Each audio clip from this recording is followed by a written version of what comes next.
नमस्कार दोस्तों, एग्जाम मित्र में एक बार फिर से आपका स्वागत है। आशा करता हूँ आप सभी अच्छे होंगे। दोस्तों, इस वीडियो में हम बात करेंगे एम्स बीएससी नर्सिंग 2023-24 सेशन के लिए आपके एडमिशन प्रोसीजर के बारे में। इसमें आपका एंट्रेंस एग्जामिनेशन कब होगा उसके बारे में डिस्कस करेंगे। साथ ही एलिजिबिलिटी क्राइटेरिया, सीट मैट्रिक्स क्या है, सिलेबस क्या रहेगा और एग्जाम पैटर्न क्या रहने वाला है, सारी जानकारी आपको इस वीडियो में मिलेगी। वीडियो को शुरू से अंत तक जरूर देखिए। अगर आप हमारे चैनल पर नए हैं, चैनल को सब्सक्राइब करके बेल आइकन जरूर दबाएं, जिससे कि आने वाले सभी वीडियोज़ की नोटिफिकेशन आपको मिल सके। दोस्तों, आपको हमारे चैनल पर इंडिया में जितने भी एंट्रेंस एग्जामिनेशन बीएससी नर्सिंग या पैरामेडिकल के विभिन्न स्टेट्स में कंडक्ट करवाए जाते हैं, एडमिशन प्रोसीजर कंप्लीट किया जाता है, सभी की जानकारी समय समय पर वीडियोज़ के माध्यम से आपको मिलती रहेगी। तो सबसे पहले तो आपके जो एम्स की ऑफिशियल वेबसाइट पे 2023-24 सेशन के लिए आप यहाँ पे देख सकते हैं। 23-24 सेशन के लिए ऑफिशियल वेबसाइट है। इस पर आपका जो एग्ज़ाम है उसका शेड्यूल जारी कर दिया गया है। तो यहाँ पे अगर बीएससी नर्सिंग 2023 की अगर बात की जाए तो 2023 के लिए यहाँ पे आप देख सकते हैं बीएससी नर्सिंग 2023 के लिए आपका एंट्रेंस एग्जामिनेशन है, उसकी डेट आपकी 3 जून 2023 दी गई है। रिजल्ट आपका 12 जून 2023 को आपका जारी कर दिया जाएगा। अब आप पूछेंगे सर इसके एप्लीकेशन फॉर्म कब से स्टार्ट होंगे। तो दोस्तों, अगर विगत वर्षों की अगर देखा जाए, आप हमारे चैनल पे पिछले 3 से 4 साल के आप वीडियोज़ के माध्यम से जानकारी प्राप्त कर सकते हैं। आपके फरवरी या मार्च में आपके एप्लीकेशन फॉर्म है वो स्टार्ट कर दिए जाएंगे। और इसकी जो एप्लीकेशन प्रोसीजर है एम्स बीएससी नर्सिंग के लिए वो थोड़ी सी डिफिकल्ट होती है, क्योंकि स्टूडेंट्स इसका एप्लीकेशन फॉर्म भी ठीक से नहीं भर पाते हैं। इस वजह से उनका जो फॉर्म है वो रिजेक्ट हो जाता है और एंट्रेंस एग्जामिनेशन में भी बैठ नहीं पाते हैं। तो इसकी सारी प्रोसीजर है, आपको पहले इसमें बेसिक रजिस्ट्रेशन करना होता है, फिर उसके बाद में फाइनल रजिस्ट्रेशन करना होता है। तो इस प्रोसेस में ही आपका 1 से 1.5 महीने का समय है वो आपका लग जाता है। तो इसका फॉर्म कैसे फिल करना, आपको बेसिक रजिस्ट्रेशन कैसे करना है, आपको सारी जानकारी वीडियोज़ के माध्यम से जैसे ही नोटिफिकेशन एम्स के द्वारा जारी किया जाएगा वैसे ही आपको स्टेप बाय स्टेप सारी चीज़ें आपको समझा दी जाएगी। अब दोस्तों, बात करते हैं एलिजिबिलिटी क्राइटेरिया की कि आपको एम्स बीएससी नर्सिंग में एडमिशन लेने के लिए, एप्लीकेशन फॉर्म फिल करने के लिए आपके पास में एलिजिबिलिटी क्राइटेरिया क्या होना चाहिए।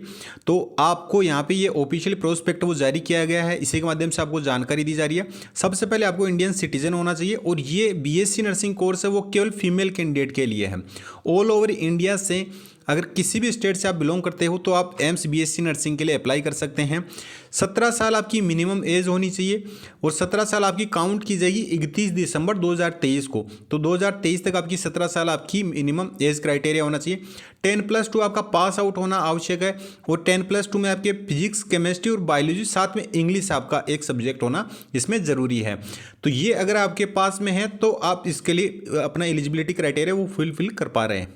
अब आपके 10+2 में आपने अगर पीसीबी से कर रखा है तो उसमें आपके 55% है वो जनरल और ओबीसी नॉन क्रिमिनल कैटेगरी के अगर ओबीसी कैंडिडेट हैं तो आपके 55%, ईडब्ल्यूएस कैटेगरी के लिए 50% और एससी एसटी कैटेगरी के लिए आपके एग्रीगेट्स मार्क्स वो 50% आपके दिए गए। जनरल, ओबीसी, ईडब्ल्यूएस के लिए 55% और 50% है वो आपकी रिजर्व कैटेगरी जो एससी एसटी है उसके लिए होना आपके लिए ज़रूरी है।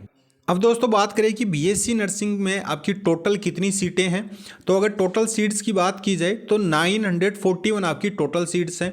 इन टोटल सीट्स को कैटेगरी वाइज आपका डिवाइड किया गया है। आपका रिजर्वेशन वो सेंट्रल बेस पे रहेगा। जैसे OBC, NCL non criminal category है तो उनको सेंट्रल बेस पे ही आपको रिजर्वेशन मिलेगा, स्टेट बेस पे आपको नहीं मिलेगा।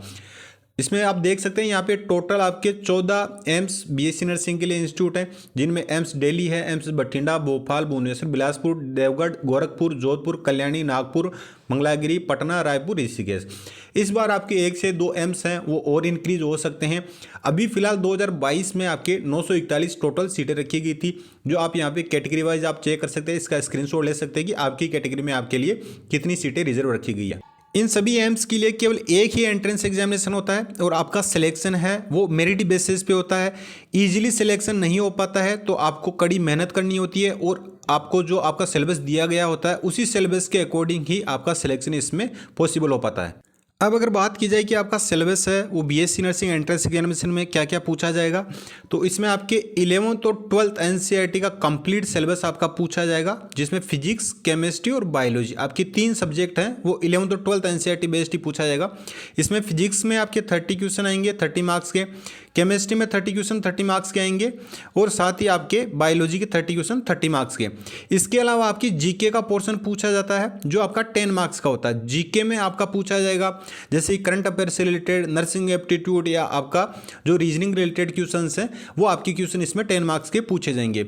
अब इसकी आपको फिजिक्स, केमिस्ट्री और बायोलॉजी की प्रिपरेशन कैसे करें, तो दोस्तों मैंने डिस्क्रिप्शन बॉक्स में आपको ऑब्जेक्टिव बुक भी प्रोवाइड करवा रखी है, साथ ही आपको थ्योरी बेस्ड ई बुक भी।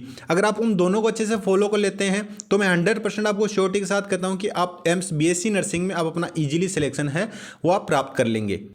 तो ये आप देख सकते हैं, इसका जो लिंक है वो डिस्क्रिप्शन बॉक्स में आपको दिया गया। ये ऑब्जेक्टिव बुक है। ऑब्जेक्टिव बुक का मकसद ये रहता है कि आप अपनी क्वेश्चन प्रैक्टिस वो अच्छे से कर सकें। सारे के सारे क्वेश्चन आपको एज इट इज इसी ऑब्जेक्टिव बुक में से देखने को मिलेंगे। ये बीएससी नर्सिंग और पैरामेडिकल दोनों एंट्रेंस एग्जामिनेशन के लिए काफ़ी इंपॉर्टेंट है।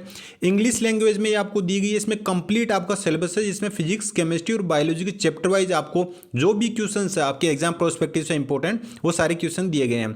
इसी तरीके से हिंदी मीडियम कैंडिडेट उनके लिए भी अलग से लिंक आपको डिस्क्रिप्शन बॉक्स में दिया गया है। तो आपका जो पेपर वो हिंदी और इंग्लिश दोनों लैंग्वेज में होता है। तो हिंदी मीडियम के जो कैंडिडेट है वो हिंदी मीडियम की जो ऑब्जेक्टिव बुक है उसको अवेल कर सकते हैं। ये ऑब्जेक्टिव बुक की बात होगी। इसके अलावा आपको जो कंसेप्ट क्लियर करने के लिए है वो आपको थ्योरी बेस्ड ई बुक भी प्रोवाइड की गई है। एक ही ई बुक में आपको सारी के सारी चीज़ें अवेलेबल करवा रखी है। 11th और 12th एनसीईआरटी में सारा का सारा सिलेबस उसमें कवर किया गया है। अगर आप ऑब्जेक्टिव ई बुक और theory based E book in दोनों ई बुक को अच्छे से फॉलो कर लेंगे तो दोस्तों आप अपना कंप्लीट सिलेबस है वो फिजिक्स, केमिस्ट्री और बायोलॉजी का वो आप इन्हीं ई बुक के माध्यम से कंप्लीट कर सकते हैं। अब इनको अवेल किस तरीके से कर सकते हैं, तो सभी ऑब्जेक्टिव बुक की प्रोसेस बिल्कुल सेम है। आपको डिस्क्रिप्शन बॉक्स में जो लिंक दिया गया है उस पर आपको क्लिक करना है। इस तरीके से इंटरफेस आएगा। सपोज दैट की ऑब्जेक्टिव बुक है, आपको इंग्लिश मीडियम कैंडिडेट हैं और आपको ये अवेल करनी है तो इस तरीके से आपको इंटरफेस देखने को मिलेगा। इसमें आपको बाय नाउ पे क्लिक करना है। जैसे ही बाय नाउ पे क्लिक करेंगे तो इस तरीके से आपको इंटरफेस देखने को मिलेगा। इसमें आपको अपनी डिटेल फिल करनी है, जैसे कि अपना नाम, अपनी एक्टिव ईमेल आईडी आपकी एक्टिव होनी चाहिए और बिल्कुल करेक्ट होनी चाहिए, जिसके आपके पास में पासवर्ड हो। अपनी कॉन्टैक्ट डिटेल्स फिल करनी है यहाँ पे और फिर आपको नेक्स्ट पे क्लिक कर देना है। जैसे ही नेक्स्ट पे क्लिक करेंगे आपको पेमेंट के लिए पूछा जाएगा। आप फोन पे, Paytm, debit card, credit card, net banking जो भी आपके पास में पेमेंट का मोड हो उससे आप पेमेंट कर सकते हैं। पेमेंट कंफर्मेशन के बाद में आपको डाउनलोड फाइल का ऑप्शन आएगा, वहाँ से आप अपनी ई बुक को डाउनलोड कर सकते हैं। अगर वहाँ से नहीं कर पाते हैं तो जो आपने यहाँ पे अपनी ईमेल आईडी फिल की थी उस ईमेल आईडी पे भी आपको एक लिंक सेंड किया जाता है, वहाँ से भी आप अपनी ई बुक को डाउनलोड कर सकते हैं। दोस्तों अभी आपके पास में काफ़ी समय बचा है तो आप इस समय का सही से यूटिलाइज कीजिए, जिससे कि आप इजीली जो आपका ड्रीम है कि आपको एम्स में अपना एडमिशन लेना है बीएससी नर्सिंग कोर्स के लिए या पैरामेडिकल कोर्स के लिए, तो जो हमारे द्वारा स्टडी मटेरियल आपको प्रोवाइड किया जा रहा है उसको आप अच्छे से फॉलो करें। विगत अगर 2 से 3 वर्षों का अगर देखा जाए तो जिन कैंडिडेट ने अच्छे से हमारे स्टडी मटेरियल को फॉलो किया है वो ऑलरेडी एम्स के जो विभिन्न इंस्टीट्यूट है उनमें अपना एडमिशन ले चुके हैं और काफ़ी सारे कैंडिडेट हैं जिनका बीएससी नर्सिंग का कोर्स है वो एम्स के विभिन्न इंस्टीट्यूट में भी कंप्लीट हो चुका है और अच्छी अच्छी जगह पे अपनी जॉब है वो कर रहे हैं। कुछ कैंडिडेट है जो गवर्नमेंट सेक्टर में भी अपनी बीएससी नर्सिंग कंप्लीट करने के बाद में कर रहे हैं, कुछ प्राइवेट सेक्टर में अपनी जॉब कर रहे हैं। तो आप अपना समय वेस्ट ना करें। कोई भी डाउट हो, कोई भी इशू मुझे कमेंट बॉक्स में पूछ सकते हैं या इंस्टाग्राम फॉलो करके वहाँ से भी जानकारी ले सकते हैं। इंस्टाग्राम का लिंक आपको डिस्क्रिप्शन बॉक्स में दिया गया है। दोस्तों इसी तरह की अदर अपडेट आपको एम्स से रिलेटेड 2023 की समय समय पर मिलते रहेगी। अगर आप अदर स्टेट से बिलोंग करते हैं तो उस स्टेट का अगर एंट्रेंस एग्जामिनेशन देना चाहते हैं, चाहे आपके रोहतक का हो, पंजाब का हो, बीएपीओएचएस कंडक्ट करवाता है रोहतक में पीजीआईएमएस के द्वारा, राजस्थान में आपका आरईओएचएस के द्वारा, उत्तराखंड में एचएनबीएमयू के द्वारा। तो सभी स्टेट के अलग अलग जो स्टेट एंट्रेंस एग्जामिनेशन कंडक्ट करवाए जाते हैं उनकी सभी जानकारी आपको समय समय पर मिलती रहेगी। तो फिलहाल के लिए इतना ही था दोस्तों। वीडियो पसंद आए वीडियो को लाइक करें, शेयर करें। धन्यवाद। जय हिंद, जय भारत।